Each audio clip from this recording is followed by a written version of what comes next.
Hey everybody, welcome to the Dynasty Pulse with Bigz and Grindberg and Schultze. Today we're going to talk about some roller coaster Dynasty values while I drink my Polar Tart Cherry Lime Seltzer. Not a sponsor, but hey Polar, reach out.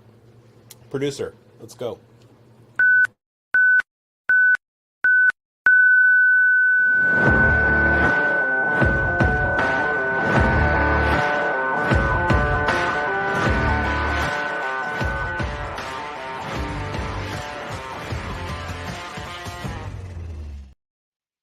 You're watching the Dynasty Pulse with Bigz, Grindberg, and Schultze. We're giving you some roller coaster values in Dynasty. You are watching this on the Fantasy Football Plus network and or the Undroppables network. If you're watching on one and you want to watch again, go over to the other network, subscribe, and watch the video again. I'm sure there's some content that you're going to miss while you're looking at your phone, checking your tweets and everything. So, you know, it's always worth a rewatch, right, you guys? Totally. We are on the verge of the Fantasy Football Expo days. Are we? When is that? Man, weekend. So this show will be already aired by then. Yeah, man, we'll be there, and after that show, we'll be back and be headed it up again. I better get on a plane at 6 o'clock tomorrow morning then. Yeah, man, me too. Schultze, what's going on, buddy?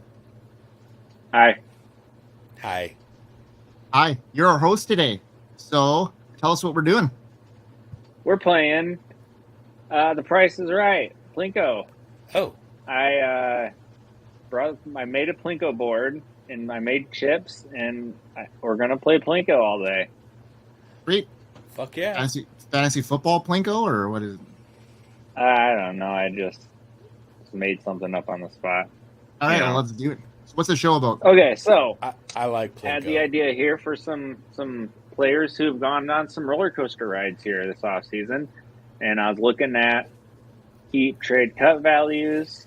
Not gospel, obviously, but it is a pretty good tool to look at value like that because it's crowdsourced and it's what the players think, not just some experts or whatever.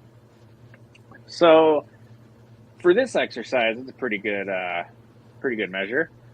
So I picked three guys at each position: quarterback, running back, wide receiver, tight end. And I compared March 1st to August 5th, which would have been this past Monday when I wrote the show sheet up. And looking through this list of guys, nothing major has happened. Yeah, I sent it to you, Pigeon. Oh, the carrier pigeon must have gotten shot. I'm kidding. I saw the show sheet. I just didn't do anything with it. Good, even better.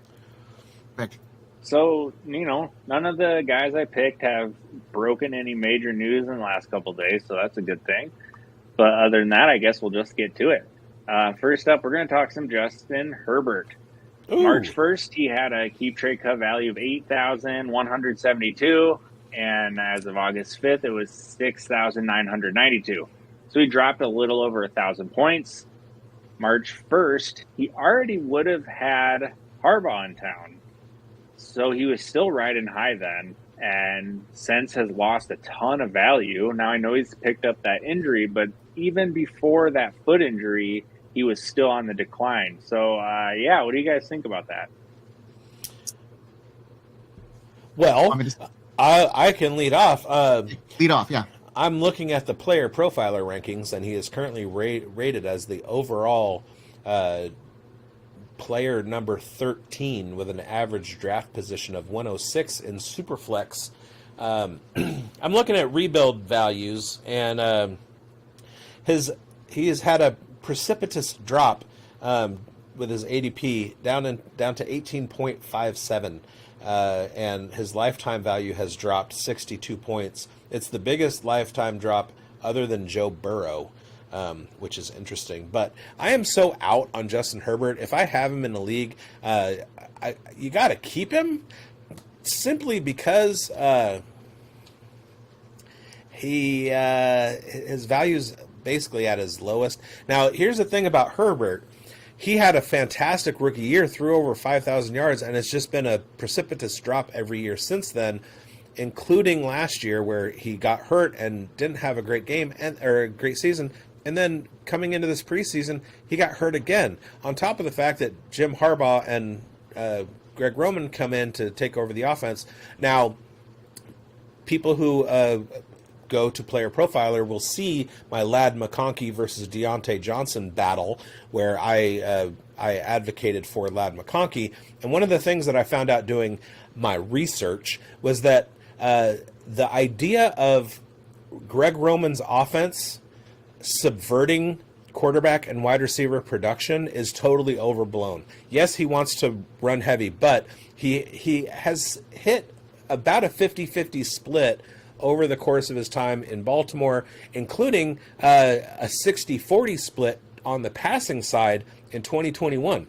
So it's not like he is beholden to running the ball 70% of the time. It's not like he's going to do that. And if you have a guy like Herbert and a guy like McConkey and a guy like Joshua Palmer, it does make sense to throw the ball 450, 500 times in a season. That said, I don't think Herbert's as good as everybody thinks he is. I've never really been in on him, and I'm especially out now. So his value drop doesn't surprise me, especially at this time of year when you've had the spike of casual players who are going into the offseason, the coaching change, his value kind of stabilizes, and then through the rookie draft and through the expert drafts, it starts to fall because people are pretty out on him. I have a feeling, though, his value is going to start going up over the course of the next 2 or 3 months. Once the season gets started, he's probably going to be overhyped again once he gets back on the field and more of the casual players are playing. And so hold on to him for now. Don't draft him. Don't try and trade for him if you're rebuilding. But maybe you can, if you have him, get rid of him a little bit later on. Go grab somebody like that has more upside, like a Bryce Young, a Drake May, Anthony Richardson, like somebody who's not Justin Herbert, because what you hate to see is that full decline over the course of his first 4 or 5 years. Yeah, it's not a very good-looking situation there for the Chargers in general. I think this year is going to be a lot of growing pains there, and they did bolster up their offensive line, so Joe Alt is there, so hopefully he could make a difference in protecting Herbert. He doesn't present a whole lot of rushing upside. His passing opportunities are going to be a lot less this year. If I was in a very particular situation in a startup that I was in last week where, it's at a stage where Herbert is slipping so far, and he's slipping to like quarterback 20 right now, and he's sitting there as my quarterback 2. I'm getting him in the 6th round. I picked him because he was such a huge drop in his ADP. I'm still not sure about it. I don't like his situation, but when he's dropping that far, quarterback 20 off the board, I don't know. He finished as the quarterback 2 in 2021, so he has that upside. So to get him where I got him, it's like I'm going to take a chance on somebody that has that opportunity down the line. But I'm with you here. I'm fading him everywhere I can. I think the smart play here too is like Bigz said, is hold a little bit, and where when he does come back, he's gonna have that one spike game where they dial up 4 touchdowns, rather than running them. So if you can catch that spike week, all to Ladd McConkey. There you go, to Ladd McConkey. Then boom. More on him later. Let's jump over to some Jared Goff. Go ahead. I was going to say, I'm not even that huge on the offensive line improvements. They still have Rashawn Slater at left tackle, I've watched him get absolutely owned over and over again. Joe Alt as a right tackle, I mean, that's not his blind side. That's a kind of a running decision. I don't think that's going to affect Justin Herbert very much, so I don't think they did a lot. Now, one guy I am investing a little bit more in is Easton Stick, but that's another show. Who's the next one? We Schultze? are not talking about Easton Stick today. Moving on. All right, thumbnail. I see a thumbnail. I skipped over Jayden Daniels on the sheet, so we're talking him first. Jayden Daniels, March 1st, had a value 5,832. August 5th, Monday, 6,686. He has seen a rise of about 800 points over the 5 months or whatever. It's been pretty gradual for him. I'm saying buy everywhere you can. You're never going to see him be at 6,686 on Keep Trade Cut ever again until he's on, until he's done, until he's on the decline for real. Yeah, I agree with this. I think I'm going to take this one start here, Bigz, but I love Jayden Daniels this year. He's in a situation with Cliff Kingsbury. Yeah, go ahead. Steal my thunder, Mike. Well, you're going to get your own thunder next when you can start talking about Jared Goff. All right, I'll give you your Goff. I know. We'll rotate. How about that?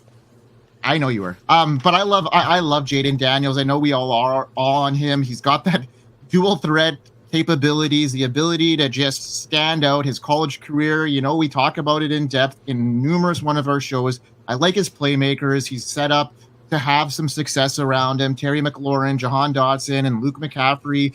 The running game is going to be pretty stable, and he's going to add a lot with his legs. Despite being a rookie, he's going to be put into a role right away to deliver, and he's got that versatility. And if he can stay healthy, which people are skeptical about him doing, but I don't think so. I think he's going to be able to excel. He's a breakout star, and I'm expecting huge numbers. I have him finishing as a top 12 quarterback this year if he could play the whole season, and that's pretty bold. What do you got, Biggs? Skeptical. Did you write that one down? I missed it. I'm going to have to get that. Skeptical. In my home league draft a couple weeks ago, I was able to get Jayden Daniels with the third pick. It was a matter of him or Brock Bowers at the 3 and the 6. I chose to flip them, I guess. I would have gotten either one of them at either spot. But I am a huge buyer of Jayden Daniels. I'm drafting him everywhere that I can. Let's see. Currently over on Player Profiler, we have him ranked as the quarterback 13. His draft position is 102 in rebuilds. And a 63-point spike to his lifetime value. So that's pretty good. Being drafted at ADP 28, so somewhere in the third round in Superflex startups. Love it. What I really love is the fact that they brought in Cliff Kingsbury, and the idea of a Cliff Kingsbury offense. If you think back to, what was it, Oklahoma, Baker Mayfield, they brought in Caleb Williams. He had Kyler Murray. He went to Kyler Murray. He had Patrick Mahomes at Texas A&M or wherever Mahomes was. And then when he was in Arizona in the NFL, he had Kyler Murray, and Kyler Murray was a rushing upside quarterback. Jayden Daniels is a better thrower of the ball than Kyler Murray with a similar rushing upside. So I love that situation for Jayden Daniels, and Jayden Daniels is actually a guy that I would reach for or overpay for just because I think his upside is through the roof. Yeah, no qualms there. I think we're all pretty high on Jayden Daniels. Cool. All right, we'll go real quick here. Talk about shout out to NorCal, Nevada's own Jared Goff. Stole your thunder there.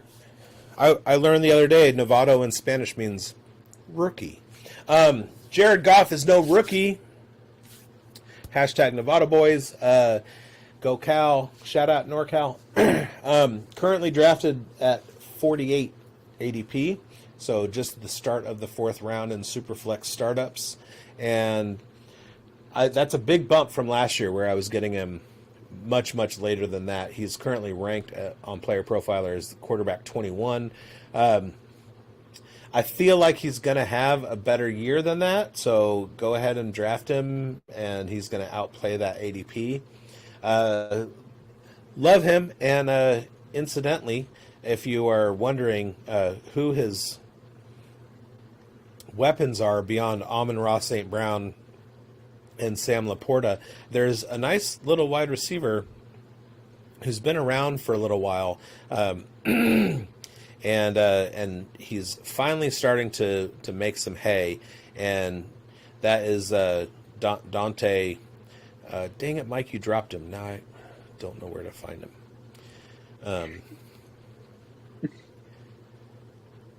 Excellent content. Where did it go? Oh, there it is. I found it. Did I find it? Fountain. Yeah, Fountain. Doris Fountain. Fountain is the guy. And we've secured him now. Secured both our guys. I didn't even know his name. I'm telling everybody to go pick him up, and I didn't even know his name. It has come out recently in training camp news that Doris Fountain, who's bounced around a little bit, is currently the wide receiver 3 in Detroit. Keep an eye on that.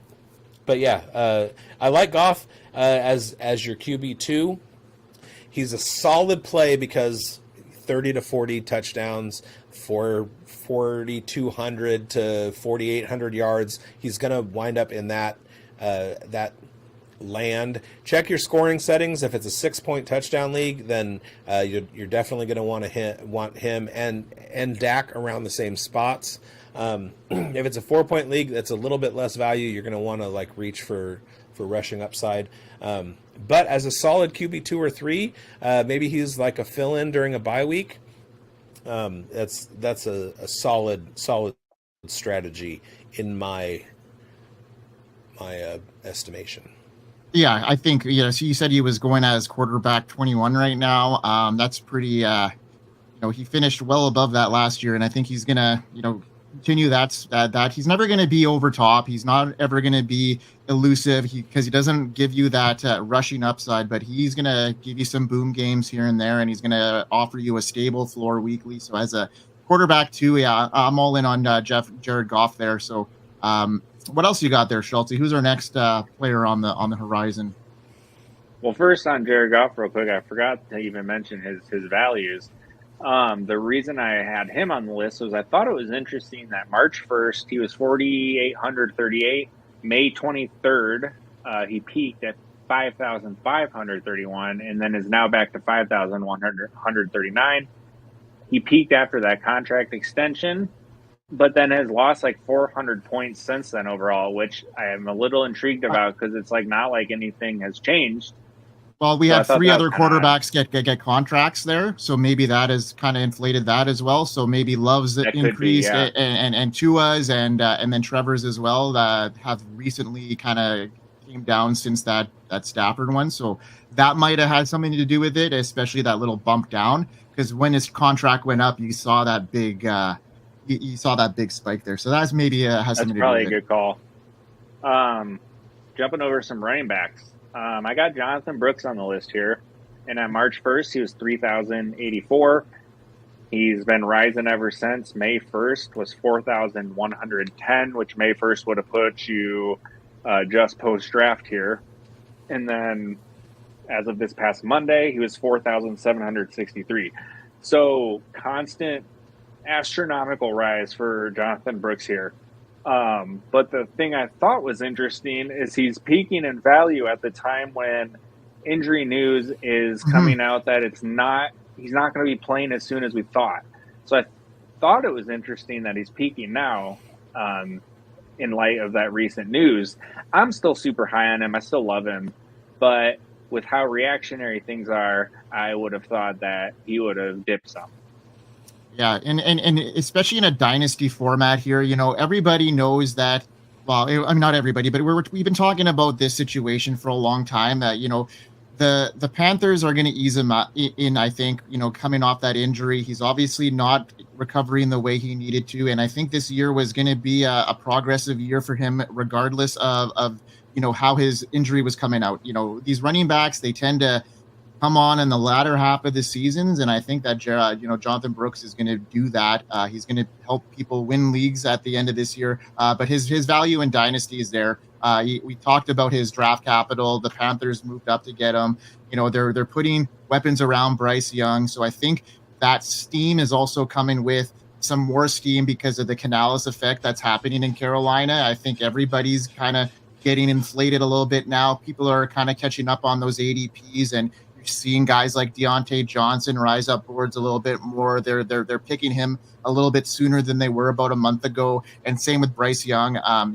Guys like Bigz and I who have been on Bryce Young in the last little while are helping induce that as well, I think, bringing up that situation. And there's a lot of optimism in Carolina right now, so that explains a lot. I'm really high on that prospect, and Jonathan Brooks is going to be a really good staple in the league, I think, for a lot of years here, once he recovers from this ACL. And I don't think the Panthers want to, rush him either. They got Chuba Hubbard who can fill in okay in the absence. And if you're drafting in redraft, or if you're looking for some stability behind there, look to acquire Chuba Hubbard if you can for the first little bit of the season, because he'll offer some value. He won't steal the show, but he'll get some good value down the line. Biggs, what are your thoughts on Jonathan Brooks in this keep trade cut situation and why he's rising the way he is?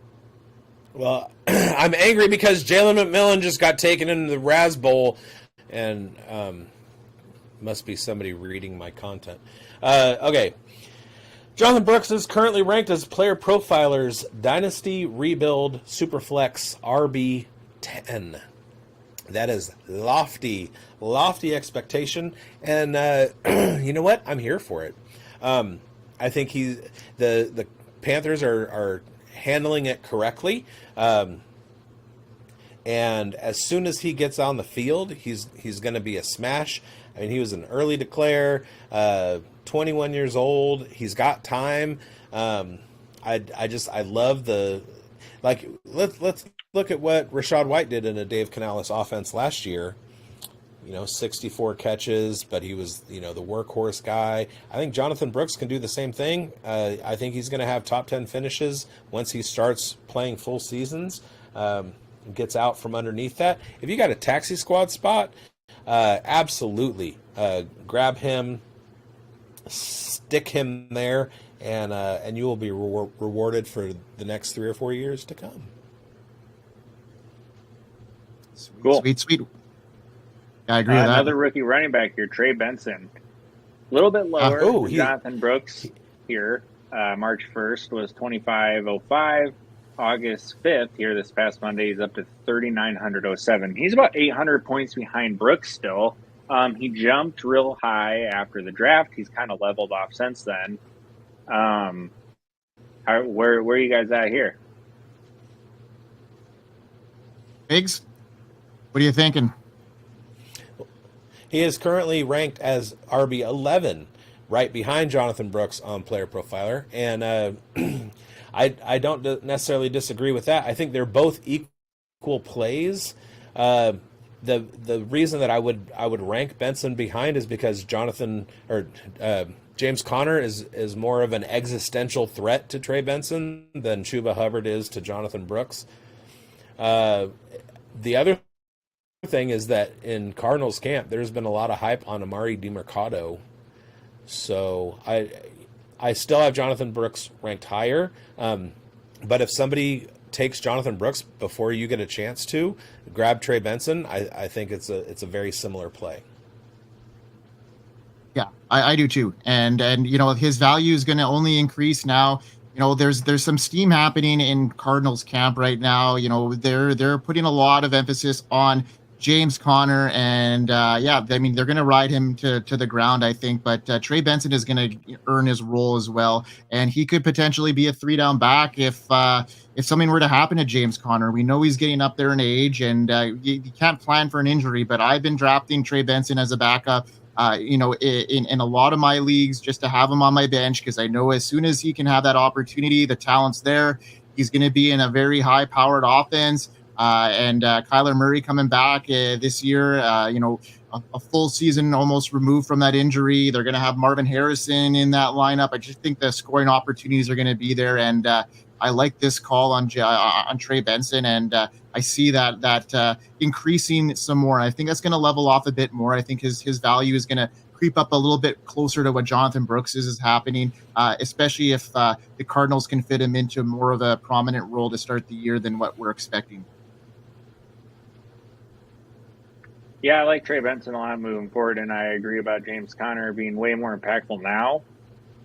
As far as career arc-wise, I could see both these guys being very similar long-term. Yeah, good upside. Javonte Williams over here, back in March, was 3,827. Today, I guess Monday, was 2,994. That's like a good 25-30% drop for Javonte. Makes a ton of sense. Jaleel McLaughlin got the hype. They drafted Estime. People out there even like Blake Watson. What are we doing with Javonte? Because I believe he's coming into. Is this a contract year? Mm-hmm. Yeah, I'm staying away from him. I'm not sold on any running back with knee injuries that are coming, as severe and as serious as they have. I know he came on at the end of last year a little bit with some efficiency there, but I'm not sold on him. I'm gonna stay away from Javonte Williams until he can prove it to me. And if it's something that is gonna come back and bite me, at least I'm not gonna have any issues with that. I'm not big on Javonte Williams. He had a really big prospect coming into the league, and this regime doesn't seem to be overly high on him. With rumors of him being already being cut, that just doesn't come out of nowhere. So the coaching staff not really high on him. They're bringing in a guy like Audric Estime, who I'm really high on. I'm not 100% he's going to take over the role of Javonte now, but he could come in there and steal some carries for sure. And I think Jaleel is going to, cut into his upside as a receiver too. So I'm just a little bit skeptical of Javonte Williams. I'm not high on him, so I'm going to just stay away altogether. And if he ends up having a great year, that's an anomaly, and I'm okay with staying away from those. Yeah, there are no bad players, just bad values. Yeah, and any no, player. There's bad players like Treylon Burks. Why you got to choose violence? Everybody is ownable at the right price, even Treylon Burks. And currently, Javonte Williams is the 29th ranked running back, being drafted in startups around pick 92. I'm one of those players, like every once in a while a player comes along where like you're out on him, then you're in on him, then you're out on him, then you're in on him. And currently I am in on Javonte Williams at his value.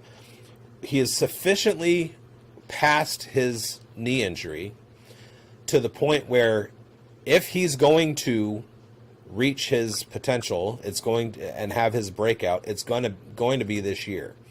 And he's valued at a point where I'm willing to take that chance, just because of the dip. Like, this is an absolute buy the dip situation, and just make it so that the cost to do so is not prohibitive.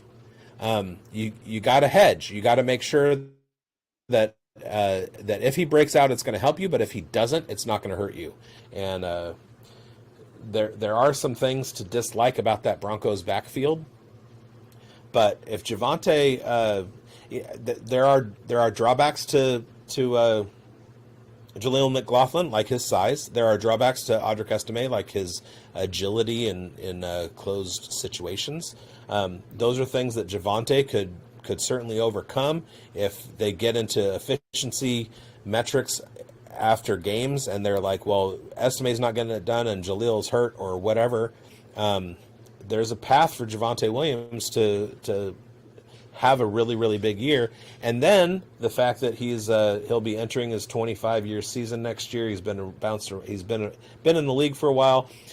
You can totally sell him off for more than what you paid for him. So I'm not out on Javonte Williams.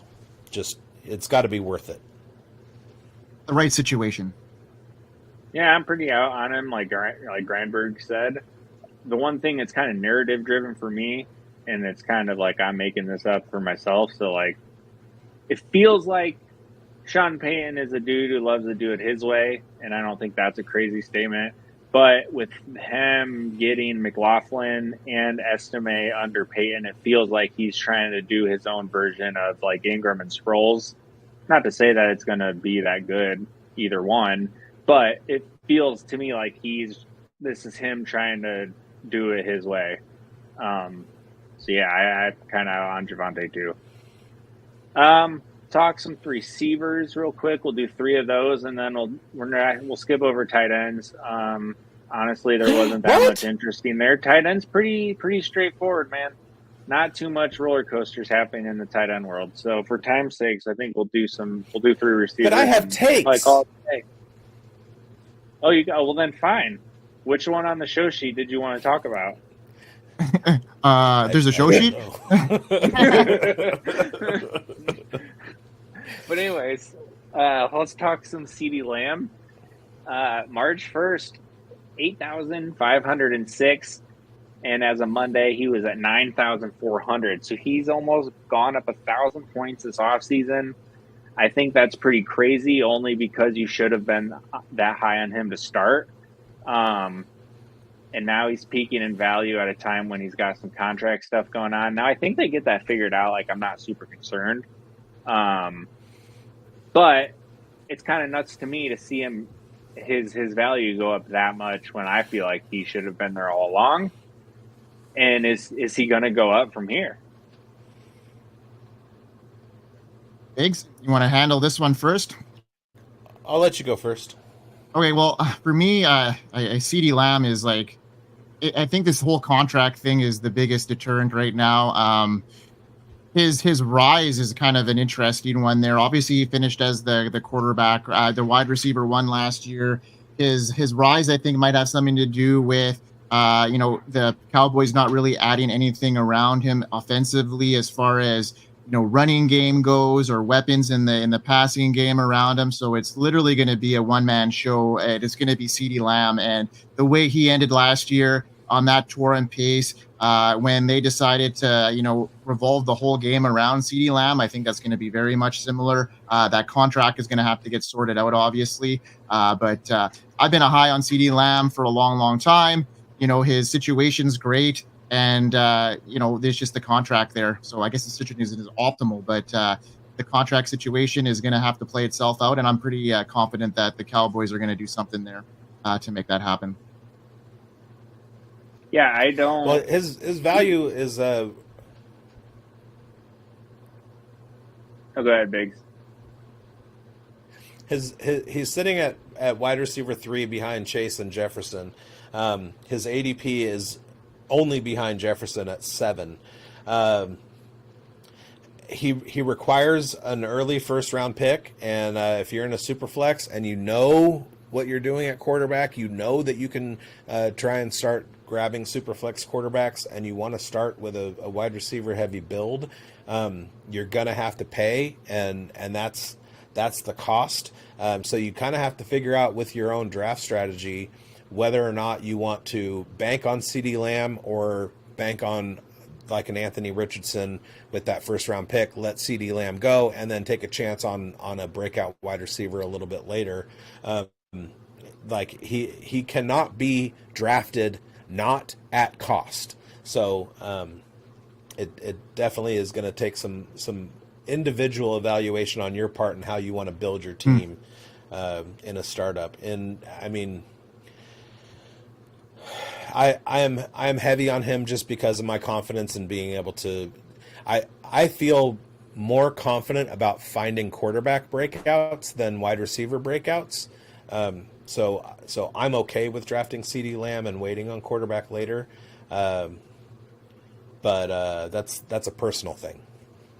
And it really depends on where you are in the draft order too, right? I mean, like when you're starting up, like Ceedee Lamb won't be probably part of your thinking process until at least like pick 5, 6, or 7, maybe middle of there, even at that stage right now with the way the rushing quarterbacks are popping off the board. So it'll really be like, build specific. But if we're talking about just wide receivers there, I got Ceedee Lamb ahead of both Chase and Jefferson in Dynasty right now in my rankings.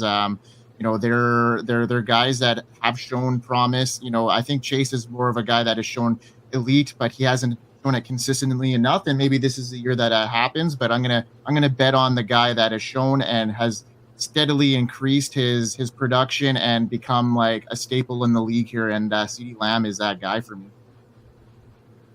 Well, let me put it this way.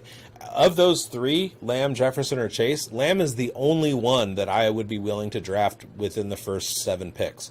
Yeah. The thing that I'm looking at is looking over like all of the charity and the charity leagues and competition leagues that I play in. I typically have like right around pick 6 or 7. It just seems to happen that way. And Ceedee Lamb is never available, and that should tell you, because it's more of the in-tune fantasy owners that are playing in those leagues, and everybody is scooping up Ceedee Lamb at a very, very high draft capital. So he's very, very rarely available to me at 6 or 7. If it does fall that far, then I am absolutely scooping him up. But what I've found is that more often than not, I'm taking Breece Hall with the 6 or 7 pick because Ceedee Lamb is just going too high for me to do that. When all of the startups get going over the next few weeks, it'll be interesting to see his value and whether he's going to be more available with those middle picks. But for now, with the people who know what they're doing, they're all taking Ceedee Lamb before what his stated ADP is on Player Profiler.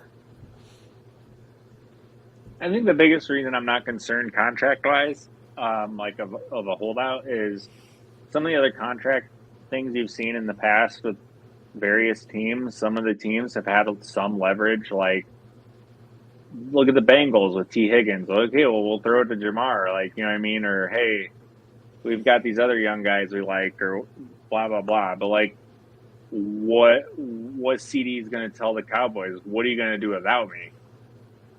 And they're going to say, right. You're right.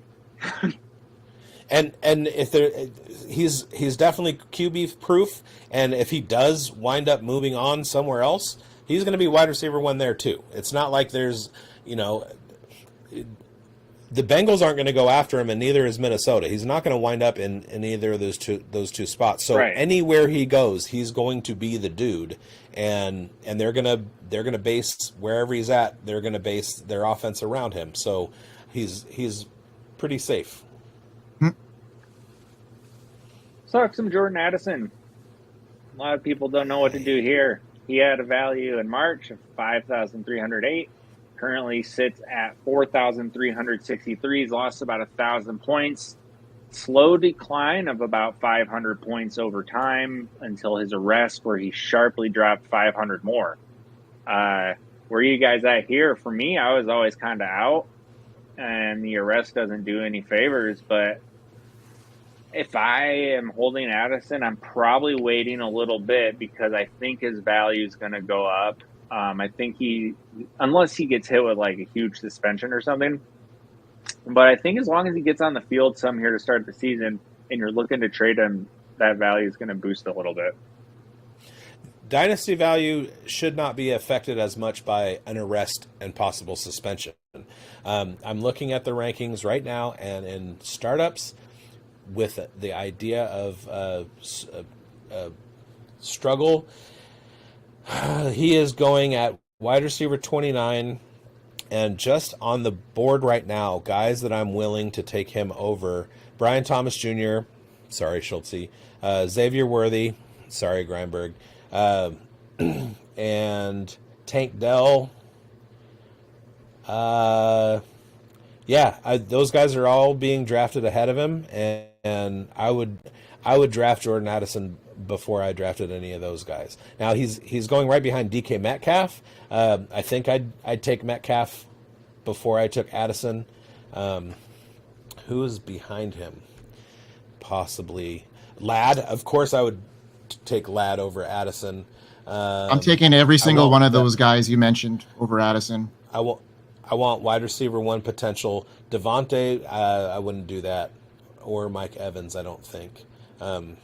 They're short-term plays. Maybe if I was like going for a win now approach, I would take those guys over him, but not at this point.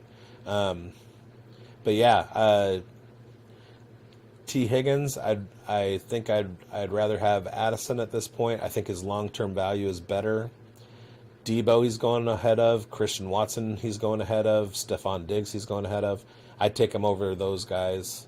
Yeah. Yeah, you're pretty high on him. I didn't realize that you were so high on Jordan Addison. He finished as wide receiver 23 last year. Yeah. And that's basically a volume play. He's getting a downgrade at quarterback, which again, we're talking about dynasty value over time. He's at a low point. He's going to go even lower if he gets suspended.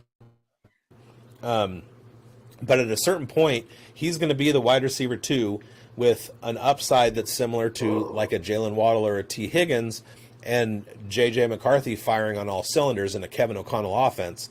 So at a certain point, he's going to be worth taking over a Xavier Worthy or over a Brian Thomas Jr.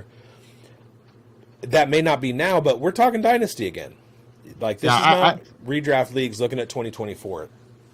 I'm not so high on him. Like I'd prefer having Tank Dell. I'd prefer to have Worthy over Addison long term too. I just think with Jefferson there, yes, Addison did finish as wide receiver 23 his rookie season, but Jefferson missed at least 6 games. Hawkinson missed a lot of games.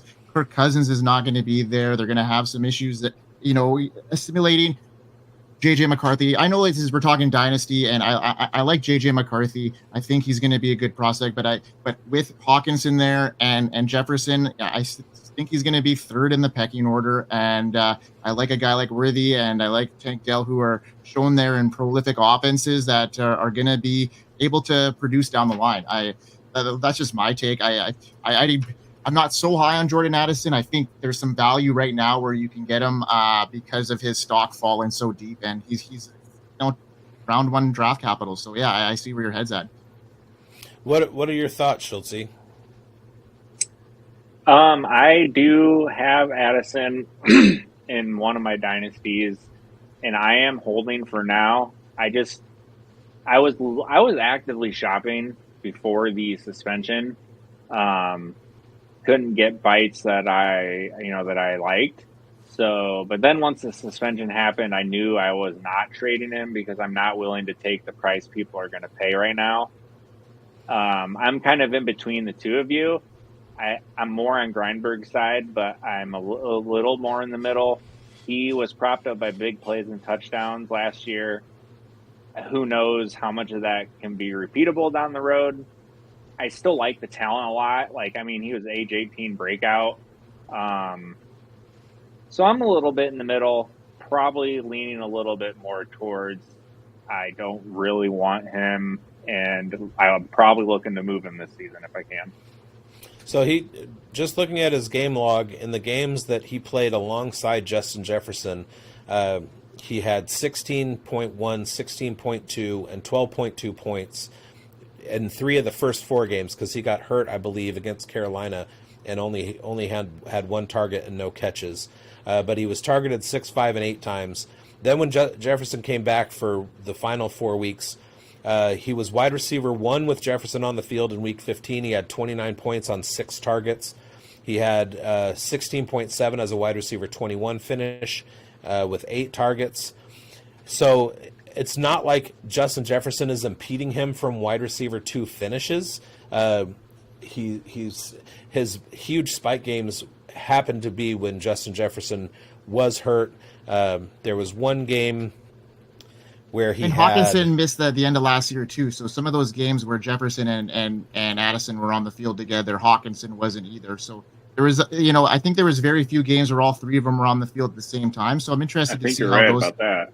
I'm interested to see how those games played out, and that's with Kirk Cousins throwing the ball too. So I understand that, but tight end targets usually don't interfere with wide receiver 1 and 2 finishes when it's wide receiver 1 and 2 targets. Tight end targets tend to be specific to tight end play, and those kind of stay stable. That Hawkinson is going to have.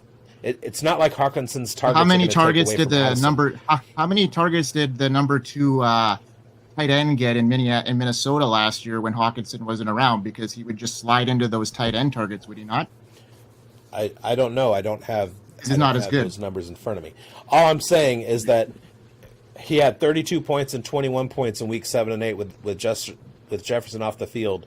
But with Jefferson on the field, he was averaging around 16 points per game, and that's a wide receiver 2 finish. And we're not talking about spending an excessive amount of draft capital. If he's going as the wide receiver 29, at this point, he should be outplaying that while he's on the field, and he should continue to do that throughout his career, especially, like I said, when J.J. McCarthy gets going. McCarthy is a hyper-accurate passer. He's got a big, strong arm, throws with a lot of velocity, and I'm not worried about him once everything gets going. And Kevin O'Connell has a highly productive offense that can sustain 3 pass catchers. So Addison is, again, one of those guys that I flip-flop on whether I want him or not, and a lot of that has to do with his market value. Coming into the draft, I knew that he was going to have a better season as a rookie than Jackson Smith and Jigba. I'm still higher on Njigba than Smith and Jigba than I am on Addison for long-term value. But that doesn't mean that I think that Jordan Addison is going to get outplayed by some of the other guys who are currently going ahead of him. Especially when you look at so you have Xavier Worthy at 19 and Rashee Rice at 22. Which of those guys is going to overcome both Hollywood Brown and Kelsey and beat out Jordan Addison when they're on a more muddled offense with the Chiefs? Well, we're talking about next year, Addison though, because is the wide receiver 2. Addison's the wide receiver 2. I didn't I'm thinking downtown with Worthy. Marquise Brown might not be there next year. He's on a 1-year contract, and I think the plan was to slot Worthy right in there. So and Kelsey is on his decline. I mean, I can't say he's on his decline, but he's year or 2 away. He signed a 2-year deal there, so I could see them retiring in the next year or 2, especially if they get the 3-peat. So there's going to be some opportunity there, and they moved up to get him. The Chiefs don't move up and pick wide receivers just out of nowhere, right? In the first round. So that's something that they haven't done. So there's big plans there. I think this is a great discussion. I think you've opened me up a little bit more to the Addison side of things, and I'm going to be looking more on him and being a little bit higher on him as well. So I think it's a great discussion. I'm drafting Addison now, and then in a couple of years, right before Rashee Rice and or Xavier Worthy hit their stride, I'll move them for them. Good. Okay, so last guy we're going to talk here, since I'd made the decision to cut tight ends. And, it worked out because what a guy to end the show with, for us, than hashtag Dads for Lad. All right? Hell yeah. Hell yeah. Yeah, so back in March, pre-draft, he was all the way down to 2,670 on Keep Trade Cut Value.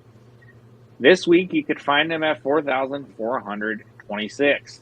That is an 1,800 point difference. He's gonna double his original value here soon. Won't be long. I'm screaming buy Dads for Lad.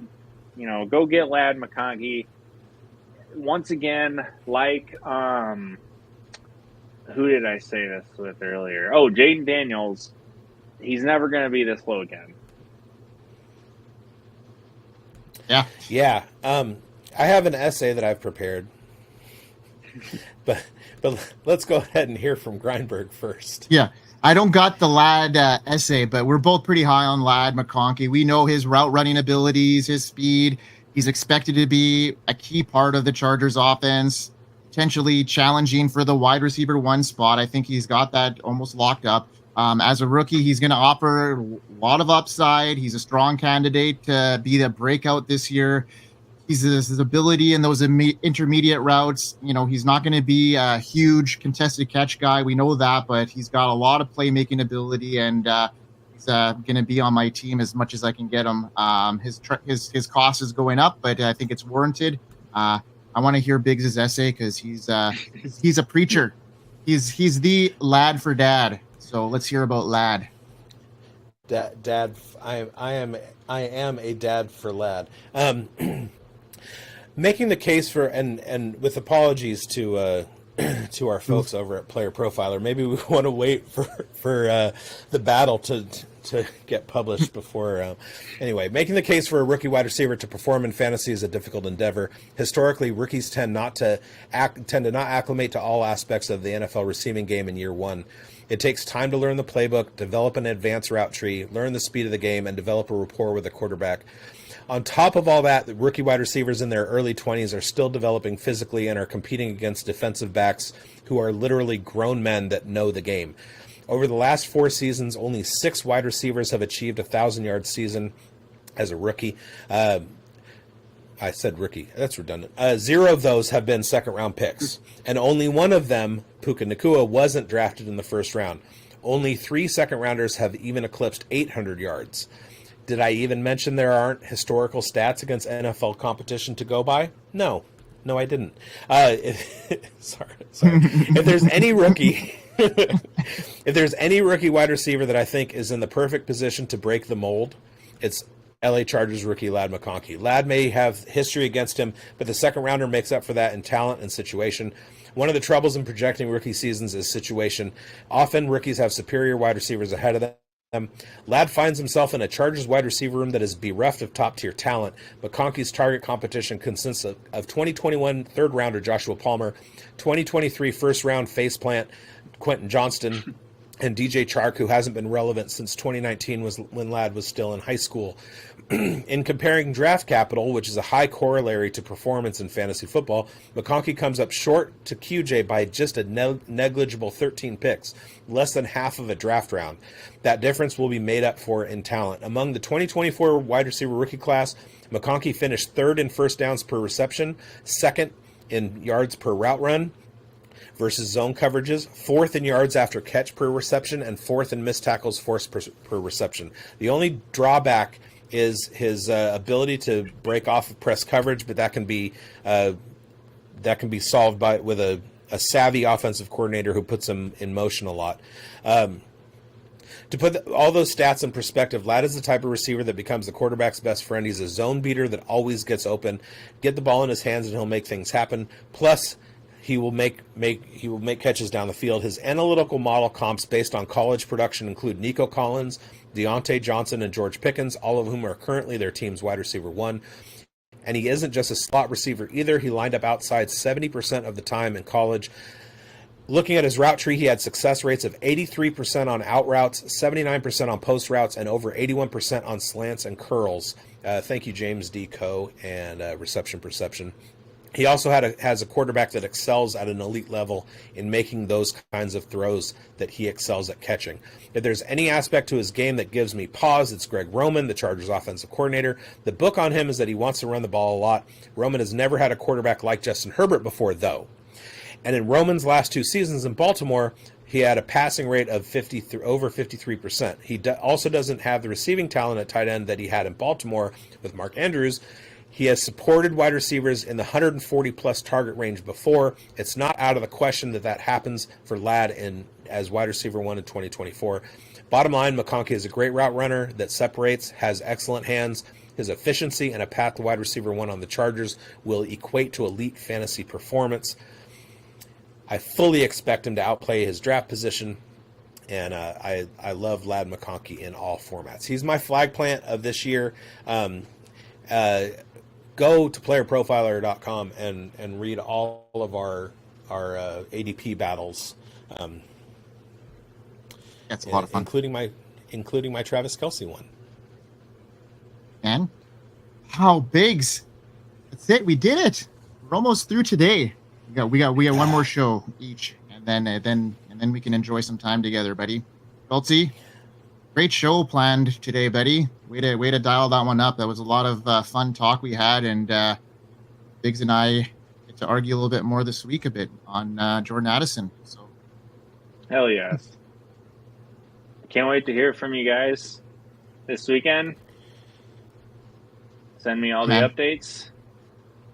I'm going to go take some Xanax so I can go to sleep and wake up at 4 a.m. Let's go. Sweet. Right. Hey, everybody. Thanks for watching the Dynasty Pulse with Bigz, Grindberg, and Schultzy. We will be back next week with live content because I know you all want that. And perhaps if our producer gets off his ass and books a guest, we might have a guest. You know what? And, it was I'm the guest today. Tongue in cheek. All right. Follow me at the Twitter spot there. Follow Grindberg at his thing and Schultzy at his thing. And we will see you next time. We hope you win. You win. Hope you win.